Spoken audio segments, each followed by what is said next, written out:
The MLM2PRO now measures club path. Talk to a little bit about what club path is.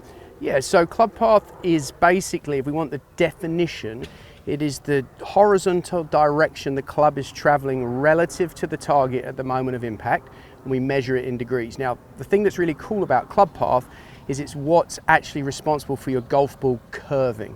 So if you're someone that wants to draw the ball, you would want a club path that's in to out, and if you're someone who wants to fade the ball, you'd want a club path that's out to in. And now, over the years, there's been all types of discussion on ball flight laws, but we know through radar technology like Rapsodo that the path is the gold standard for curving the golf ball, which is really useful. And so the amount of curve you want to have, that is determined by, the degrees, if you like, of what the path is actually doing. And then the way the ball curves, the face relationship to that is really, really important. And then obviously you want a lot of curve, you might want a bigger path. And if you want a smaller curve, you might want a smaller path. Do you know what I mean? So it's very, very simple, but it's a great metric. The cool thing about the Rapsodo is it's measuring that with the camera vision technology. So that's where we're getting that from, which is really useful.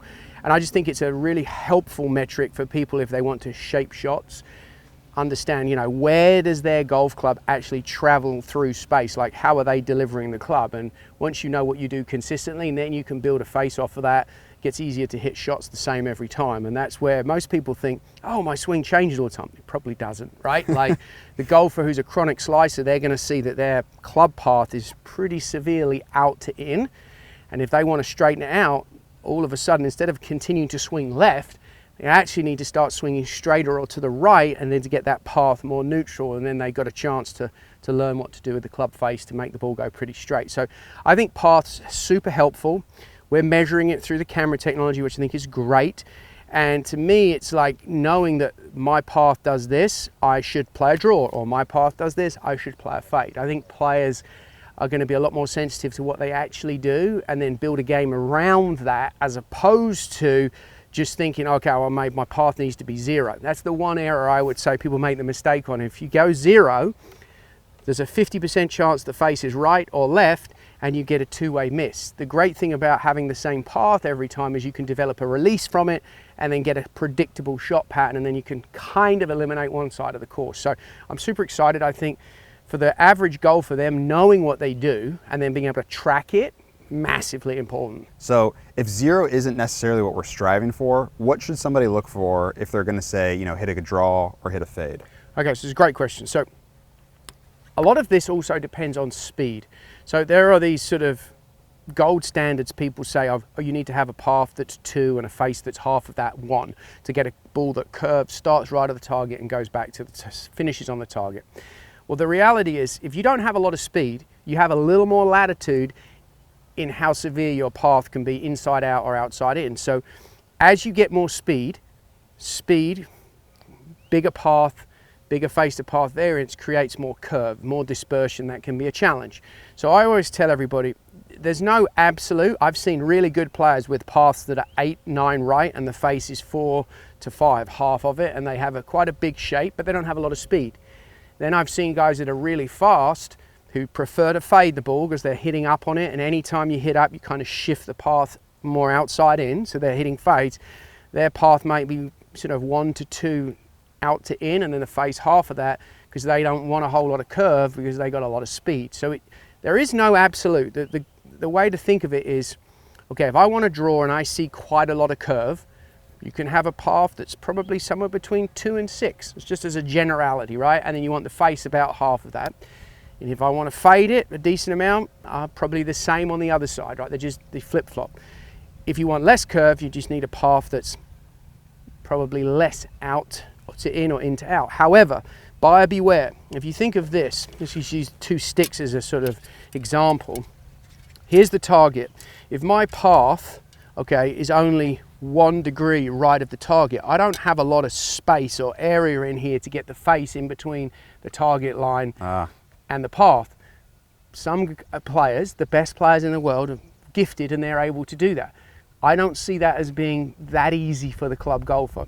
That's why I think if you have a little bit bigger dispersion between face and path, or to the target, excuse me, so the path is a little bit more to the right, all of a sudden I've got a bigger area to get the face in between, might make it a little easier. So again, it just depends on how your particular delivery, your grip, all of these things that you have, but understand you're always looking for a path and number to be sort of double what your face is, and then you always get a ball that's working back to the target, whether it's outside in or inside out. So there's always this question, well, do fades go further than draws? Well, no, or draws, excuse me, go further than fades. Essentially, if they both have the same spin axis and they both have the same launch angle and land angle, they're going to should go the same distance. Invariably what happens is sometimes people hit draws and it's lower and it's got a shallower land angle and it runs out a long way, versus a fade, you know, tends to spin a little bit more, softer land angle, it doesn't run as much. But I don't want anyone to think, oh, okay, my path, I need to hit it further, it needs to be a draw versus a fade. Not necessarily. It's all, again, it's all things being equal, draws and fades, the same impact, the same launch conditions, the same land angle, they'll go the same. I just think that's a bit of a old wives' tale I would want to put to bed. Yeah, no, I think that's a great point. So kind of 2 to 6 positive club path for a draw, -2 to -6 is a generality. I would say for club golfers, because I don't think they have enough speed to get it closer. To make that problematic, right? Yeah. And they're not generating enough spin. As soon as you get to somebody who's at 170 plus, ball, like a lot of ball speed, I think the tolerances, as you would expect, need to be tighter so that they're more predictable, right? And golf balls now are so good, like Titleist ball, they fly so straight anyway, so it's actually hard to curve it. So some divergence face to path actually makes it easier to curve a ball.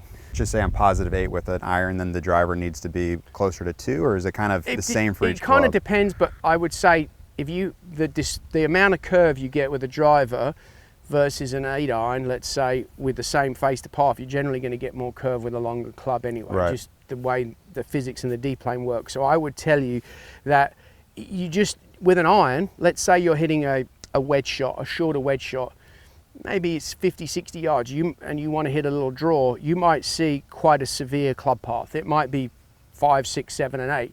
And then as the club gets longer, it might get a little bit more neutral just because of nature of what you're doing with the club, your attack angle, and these other variables. So I think there's going to be a difference between clubs. I think obviously the longer club, you're swinging it faster, so you've got more speed. You're generating more spin generally because of the speed. So the bigger the variance face to path, the more curve you're going to have on it. So just by nature, I think most people gravitate to having a slightly smaller face to path, not as severe as the club gets longer. And that's just, everybody's different, but that's generally what happens. It's much easier for someone to get the club coming more from the inside with a shorter club than it is, let's say, with a longer club for a lot of people. Not everybody, but that's where you start to see, okay, well, all of a sudden I can draw an iron, but I hit big fades off the pass left with the long stuff, because all of a sudden, let's say they're an over the topper and they can get steep and the ball far enough back with a short iron, but as the club gets longer and they move the ball up, that same delivery is now making the club move more outside in. So I think by nature they tend to get a little more neutral as the club gets longer, but that's not for everybody. So I think you just have to case by case. I'd encourage people to use the unit, hit shots. Okay, let me try and hit a big hook. Okay, let me see how, can I make a medium hook? Can I make a small hook? And then start to notice what that is. I think one of the things that this is great for is showing you, okay, this is the shot.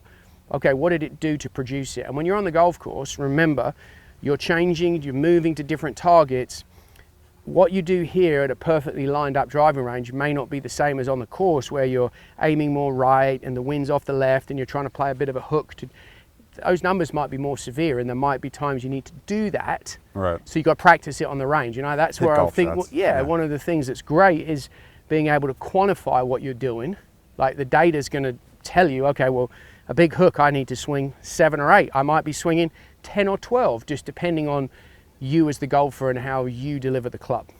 So with your players, you know, when you're out on tour, are you benchmarking those and say, okay, when, you know, so-and-so is playing really well, this is his path, and then that's kind of something you can go back to if yes, he's a little off? 100%. So every player has a unique delivery, right? How they put the club, and that's based, guided on their preferred shot, trajectory and curvature. So once we know, okay, I'm hitting it really well, absolutely, the data is, we save that because we have a reference frame to go back to, and then daily they're working on it. So on a wedge, their tolerance may be like a degree. Like they want to draw wedges, their path may be between 1 and 2, and they're always trying to get that, so they know they have a shot that has the right delivery. They might keep the attack angle the same so they can manage their spin loft, which is what controls the spin and the distance, so they can be a lot more predictable. So 100%, once you know what your metrics are, especially when you're playing well, it's gold to just save that, have it, as you have a reference frame to go back to.